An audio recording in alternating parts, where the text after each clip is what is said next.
Praise the Lord. अजीजों, पिछले सप्ताह हम हृदय के कार्य को देख चुके हैं, तो अब आत्मा के कार्य को देखने की आवश्यकता है। सर्वप्रथम बाइबल हमें बताती है कि हम मूलतः हम मृतक थे, परंतु जब हमने प्रभु यीशु मसीह को ग्रहण किया, हम में चेतना आई और हम जीवित किए गए। हम पहले मृत थे, इसका क्या अर्थ है? जब मैं छोटा था तो इस बात को नहीं समझता था। मैंने स्वयं से कहा, वो कैसे कह सकते हैं कि मैं मृत हूं, जबकि मैं तो सांस ले रहा हूं, जबकि मैं तो अभी तक जीवित हूं। हालांकि बाद में मुझे पता चला कि मैं आत्मा में मृतक हूं। वो मेरी आत्मा ही थी जो मृत थी और निष्क्रिय थी। आत्मा का कार्य परमेश्वर से संपर्क करना था, उससे बातचीत करना था, उसे ग्रहण करना और परमेश्वर की आराधना करना था। परंतु पतन के कारण आत्मा निष्क्रिय हो गई और कार्य नहीं कर सकी। मेरे दोस्तों, जब हमने प्रभु यीशु मसीह को अपना मुक्तिदाता के रूप में ग्रहण किया, पवित्र आत्मा, और हमें यह स्वयं याद दिलाना चाहिए कि जब पवित्र आत्मा शीर्षक का प्रयोग किया जाता है तो इसका अर्थ है कि संपूर्ण आत्मा हमारी आत्मा में आई और उसे छुआ। इस छूने के कारण हमारी आत्मा सक्रिय हुई। हमारी भाषा में जान डालना शब्द की पूर्ण व्याख्या नहीं हो सकती। यूनानी भाषा में इसका अर्थ कुछ इस प्रकार है, जान डालने मात्र से जीवन संचारित होता और दिया जाता है। मेरे जो शायद विद्युत यानी कि बिजली के उदाहरण से, करंट के उदाहरण से हम इसे अच्छी तरह से समझ सकते हैं। जब हम विद्युत को छूते हैं, करंट को छूते हैं, तो कुछ विद्युत हमारे अंदर समा जाता है। केवल साधारण रूप से छूने मात्र से विद्युत प्रवाहित होता जाता है हमारे शरीर के अंदर। इसी प्रकार पवित्र आत्मा हमारी आत्मा में हमारी आत्मा को छूने आया और उसे छूने के द्वारा जीवन जो स्वयं प्रभु है हमारे अंदर बहने लगा। तो हमारी मृत प्राय निष्क्रिय आत्मा तुरंत जीवित हो गई। मेरे जीजो, यह एक आश्चर्य क्रम से भी अधिक है। कई बार हमने विचार किया है कि यदि एक मृत व्यक्ति पुनः जीवित हो जाता है तो यह एक अद्भुत आश्चर्य क्रम से भी ज्यादा होता है। परंतु हमें इस बात का एहसास होना चाहिए कि जब पवित्र आत्मा हमारी मृत प्राय आत्मा को सक्रिय करता है तो यह उस आश्चर्य क्रम से भी कहीं अधिक ज्यादा है। इतिहास गवाह है कि हजारों बल्कि लाखों लोगों का जीवन बदल गया है, क्योंकि उनकी मृत आत्मा पुनः जीवित हो गई है। मात्र एक क्षण में आत्मा में मृतक एक व्यक्ति जीवित हो गया। मेरे दोस्तों, पवित्र आत्मा विद्युत से कहीं अधिक शक्तिशाली और उसके बहाव की गति से कहीं अधिक गतिमान है। कुलुसियों 2 बाब और उसकी 13वीं आयत और इफिसियों 2 बाब उसकी 1 और 5वीं आयत कहती है कि आत्मा तो मृतक थी और फिर उसे सक्रिय किया गया। हमारे पापों में मृतक थी और फिर मसीह में सक्रिय किए गए। ये दोनों पद प्रमाणित करते हैं कि मूलतः हम आत्मा में मृतक थे, परंतु जब प्रभु यीशु मसीह को हमने अपना मुक्तिदाता स्वीकार किया तो हमारी मृतक आत्मा को सक्रिय किया गया और जीवित किया गया। मेरे दोस्तों, जब हमारी आत्मा को जीवित किया गया तो उसे नव जीवन का संचार भी किया गया। नव का अर्थ पुनः से है। इसका अर्थ है कि न केवल हमारी आत्मा को पुनर्जीवित किया गया, बल्कि हमारी आत्मा में एक और जीवन जोड़ा गया। यह दूसरा जीवन अलौकिक है जो परमेश्वर द्वारा उस समय उत्पन्न नहीं किया गया था। यह स्वयं मसीह है। जब पवित्र आत्मा ने मसीह के छुटकारा देने वाले काम का आदर रखा, हमारे भीतर आया, तो उसने न केवल हमारे मृत आत्मा को सक्रिय किया, बल्कि मसीह को भी हमारी आत्मा में ले आया। ये जो नया जीवन हमारी आत्मा से जोड़ा गया है, वह उससे कहीं अधिक था जो परमेश्वर ने सृष्टि के समय दिया था। मेरे अजीजों, इसलिए न केवल हमारी मृतक आत्मा की पुनः प्राप्ति हुई और उसे जीवित किया गया, बल्कि हमारी आत्मा में एक नए तत्व को भी जोड़ दिया गया। यह अतिरिक्त नया तत्व या सार स्वयं मसीह है। ये नया जन्म है। यूहन्ना 3:6 कहता है कि जो आत्मा से उत्पन्न हुआ है वो आत्मा है। मेरे जो नए जन्म के द्वारा हमारे कुछ अतिरिक्त हमारे अंदर जोड़ा गया है जो शुरू में नहीं था। हमें इस बात को बार बार कहना पड़ेगा कि कुछ अतिरिक्त जोड़ा गया है, न केवल पुराना और मृतक का नवीनीकरण हुआ है और सक्रिय बनाया गया है, बल्कि एक अलौकिक जीवन के तत्व के रूप में स्वयं मसीह हमारे जीवन में जोड़ा गया। यही नवीनीकरण है। इन सब के द्वारा हमारे पास एक नई आत्मा है। हिजकिय्याह नबी की पुस्तक 36 बाब और उसकी 26वीं आयत को हम देख सकते हैं। मेरे अजीजों, क्या मैं पूछ सकता हूं, क्या आपने मसीह को अपने नवजीवन के रूप में ग्रहण किया है? यदि आपका उत्तर हाँ है तो मैं पूछूंगा, तो फिर आप अभी तक इतने गरीब क्यों हैं? मसीहों को यह जानने की आवश्यकता है कि मसीह एक जीव, जिसे कह सकते हैं कि जीवित वास्तविकता है। अणुशक्ति न केवल एक बाहरी चीज है बल्कि आंतरिक है। यहां तक कि महज एक कागज के टुकड़े में भी अणुशक्ति है। परंतु जब आपने मसीह को ग्रहण किया तो अणुशक्ति से अधिक शक्तिशाली वस्तु आपकी आत्मा में जोड़ी गई।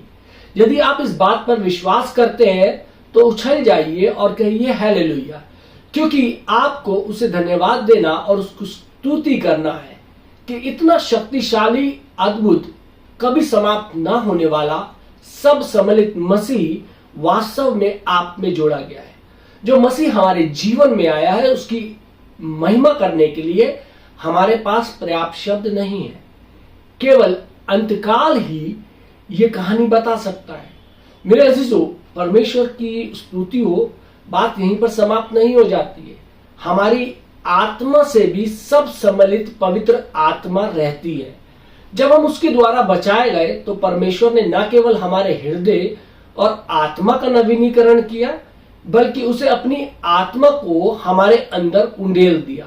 हिजकिय्याह नबी की पुस्तक 36 बाब उसकी 26 और 27वीं आयत, यूहन्ना 14 बाब और उसकी 17वीं आयत में हम देख सकते हैं। मेरे अजीजों, ये अद्भुत आत्मा है।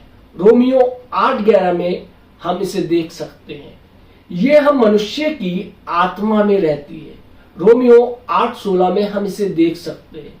मेरे अजीजों, हमारी आत्मा पवित्र आत्मा का निवास है।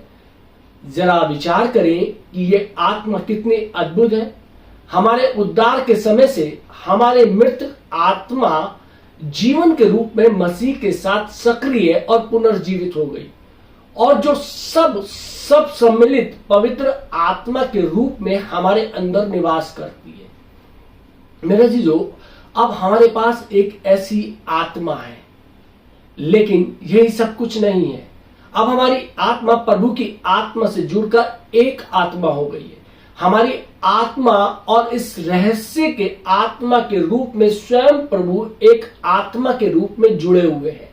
पहला कुरिन्थियों 6 बाब और 17वीं आयत में हम देख सकते हैं। मेरे दोस्तों, मनुष्य इस रहस्य का वर्णन कभी नहीं कर सकता। मेरे दोस्तों, आत्मा का उद्देश्य और कार्य क्या है?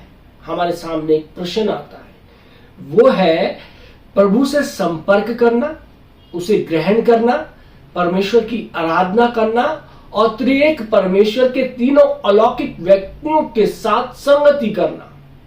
मेरे अजीजों, हृदय प्रेम करने वाला अंग है, जबकि आत्मा संपर्क करने वाला है और ग्रहण करने वाला अंग है। मेरे अजीजों, हम अपनी आत्मा के द्वारा प्रेम नहीं कर सकते, हृदय के द्वारा ही प्रेम कर सकते हैं।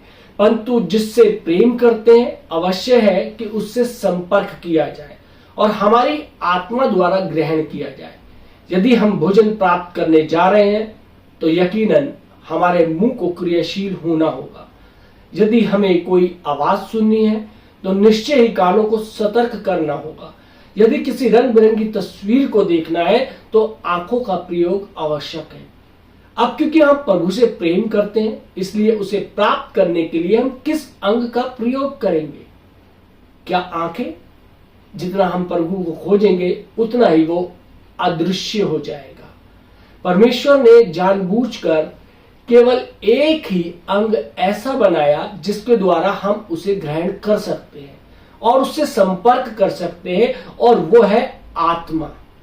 हमारे अंदर की आत्मा का आत्मिक रूप से वही कार्य है जो पेट का शारीरिक रूप से है। उसकी संरचना विशेष रूप से इसलिए की गई कि वह परमेश्वर को हमारे अंदर ग्रहण करे। मेरे जीजों, परंतु इससे पहले कि हम कुछ ग्रहण करें, उस चीज के प्रति हमारे अंदर प्रेम होना चाहिए। कोई भी व्यक्ति किसी चीज को तब तक ग्रहण नहीं करेगा जब तक वो उसके प्रति उसके मन में प्रेम ना हो। यदि आपको नाश्ता पसंद नहीं है तो आप उसे खाना पसंद नहीं करेंगे, आपके लिए उसे ग्रहण करना अत्यधिक कठिन हो जाएगा। इसलिए पहले आपके अंदर भूख होनी चाहिए। जब हम परमेश्वर से प्रेम करते हैं तब हम उसे ग्रहण करेंगे, उससे संपर्क करेंगे, उससे बातचीत करेंगे और उसके साथ संगति करेंगे। हमारा हृदय उससे प्रेम करने के लिए है और हमारी आत्मा उसे ग्रहण करने के लिए है। अपने हृदय के नवीनीकरण के द्वारा हमारे अंदर प्रभु से प्रेम करने की एक नई चेतना, एक नई इच्छा जागृत होती है। आत्मा के नवीनीकरण के द्वारा प्रभु को ग्रहण करने की हमारे अंदर एक नई योग्यता, एक नई सामर्थ्य उत्पन्न होती है। इसलिए जब हमारी आत्मा सक्रिय हो चुकी है और मसीह हमारी आत्मा में आ चुका हो, जब हमारे अंदर पवित्र आत्मा ने निवास बना लिया हो और प्रभु के साथ मिलकर एक आत्मा बन चुका हो, तो आत्मा परमेश्वर को ग्रहण करने और उससे संपर्क करने का एक बहुत अच्छा अंग बन जाती है। मेरे जीजों, हमें प्राण के साथ भी व्यवहार करना चाहिए। प्राण के विषय में पहली बात जो हमने सीखनी है वो ये कि हमें उसका इनकार करना है। मेरे जीजों, दो पद मत्ती 16:24 और उसकी 26वीं आयत और लूका 9 बाब उसकी 23 से 25वीं आयत हमें स्पष्ट बताती हैं कि हमें अपने प्राणों का इनकार करने की आवश्यकता है, जो अहम है। पिछले सरमन में हमने देखा था कि हमारा प्राण 3 भागों से मिलकर बना है, मन, इच्छा और भावना। इसलिए हमें अपने स्वाभाविक मन, स्वाभाविक इच्छा और स्वाभाविक भावना का इनकार करना सीखना है। मेरे दोस्तों, दूसरी बात यह है कि प्राण का शुद्ध होना आवश्यक है। पहला पतरस 1 बाब और उसकी 22वीं आयत हम देख सकते हैं, जो वचन के द्वारा ही पूरा हो सकता है। परमेश्वर का वचन प्राण को अनेक शारीरिक, संसारिक और प्राकृतिक चीजों से शुद्ध कर सकता है। हमारा प्राण ही हमारा सब कुछ है, जिसे दैहिक संसार और प्राकृतिक चीजों से नष्ट भ्रष्ट करके उस पर अधिकार जमाया हुआ है। इसलिए हमें अपने आप का इनकार करना चाहिए। तब जितना हम इनकार करेंगे उतना ही परमेश्वर के वचन के द्वारा शुद्ध किए जाएंगे। मेरे जो तीसरी बात है कि हमारे प्राण को परिवर्तित होने की आवश्यकता है। दूसरा कुरिन्थियों 3 बाब और उसकी 18वीं आयत और रोमियो 12 बाब और उसकी दूसरी आयत और दूसरा कुरिन्थियों 3 बाब उसकी 18वीं आयत कहता है कि हमें बदलने की आवश्यकता है, परंतु ये पता नहीं चलता कि कौन सा भाग बदलना चाहिए। रोमियो 12 बाब और उसकी दूसरी आयत बताता है कि मन के नवीनीकरण द्वारा हम बदले गए। इसलिए बदलाहट हमारे प्राणों में होनी चाहिए, क्योंकि मन प्राण का मुख्य भाग है। हमारी आत्मा के नए जन्म पाने के बाद हमारे प्राण को बदलने की आवश्यकता है। मेरे अजीजों, सर्वप्रथम अपने प्राणों का इनकार करना है, फिर उसे शुद्ध करना है और फिर अंत में मसीह के स्वरूप में बदलना है। परंतु किस लिए? एक प्रश्न फिर हमारे सामने आता है। मेरे अजीजों, हम बता चुके हैं कि हृदय का उद्देश्य प्रभु से प्रेम करना है और आत्मा का उद्देश्य प्रभु से संपर्क करके उसे ग्रहण करना है। परंतु प्राण का उद्देश्य क्या है? इसका उद्देश्य है प्रभु को प्रतिबिंबित करना। अधिकांश अनुवादकों में दूसरा कुरिन्थियों 3:18 में दर्शाना या पारिवार्तिक का अनुवाद नहीं किया गया है, किंतु मूल भाषा में इसका अर्थ प्रतिबिंबित करना, परावर्तन करना, आईने का कार्य है जिसके द्वारा प्रतिबिंब दिखाई देता है। जब हम शीशे के सामने खड़े होते हैं तो हमारा अक्स दिखाई देता है। शुद्धिकरण और बदल जाने के बाद प्राण आईने के समान वो अंग बन जाता है जो मसीह को प्रतिबिंबित करता है। इस प्रकार प्रभु को हम अपने हृदय से प्रेम करते हैं, अपनी आत्मा द्वारा हम उसे ग्रहण करते और संपर्क करते हैं और अपने परिवर्तित प्राण से हम उसे प्रकट करते हैं। इन सब चीजों को हम अपने प्रतिदिन के जीवन में व्यवहार में लाना है तो यहाँ जो कुछ भी सिखाया गया है उसकी गवाही हम अपने जीवन से दे सकेंगे कि वास्तव में सारी बातें व्यवहारिक हैं, जिनका प्रयोग जीवन में किया जा सकता है। इस वचन को मैं अगले रविवार भी जारी रखूंगा। इस वचन को मेरे आपसे गुजारिश है कि ज़्यादा से ज़्यादा लोगों तक शेयर कर सकें, ज़्यादा से ज़्यादा लोगों को बता सकें, ताकि वो लोग भी अपने इस तमाम जो अंदरूनी भाग है उनके विषय में सीख सकें। परमेश्वर आप सबको आशीष दे। आमीन। आइए हम दुआ मांगे। महान सामर्थ्य पिता परमेश्वर धन्यवाद देते हैं तमाम नेमतों बरकतों के लिए, तमाम आशीषों के लिए प्रभु जी जो आप हमारे जीवनों में देते हैं। और परमेश्वर खास तौर से आज के सुंदर वचन के लिए जिसमें हमने अपने भीतरी भागों पर परमेश्वर अब खास तौर से अपनी आत्मा पर ध्यान केंद्रित करा, जिसका अर्थ है कि परमेश्वर से संपर्क करना।